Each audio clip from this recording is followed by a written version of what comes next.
Ang gagawin natin ngayon mga boss, mag-install tayo ngayon ng satellite dish antenna.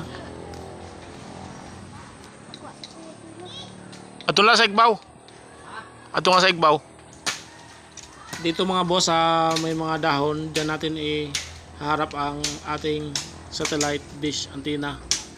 Kasi diyan mga boss ang direction ng southwest to 15. Ato lang sa 10 sangkay. Ato sa igbaw. Dito lang kasi banda mga boss ang maganda ang posisyon ng dish antenna. Wala naman siyang boundary, kaya lang kung ganyan may mga dahon, kailangan talaga tanggalin yan mga boss. Dito nga pala tayo mga boss sa probinsya, sa Northern Samar. Okay mo rin. Tapos ito nga sa'yo.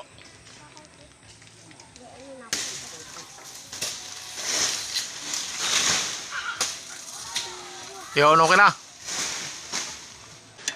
Ito mga boss, na-install na natin. Tapos na natin ma-align ang dish antenna. Meron na siyang signal para sa satellite box.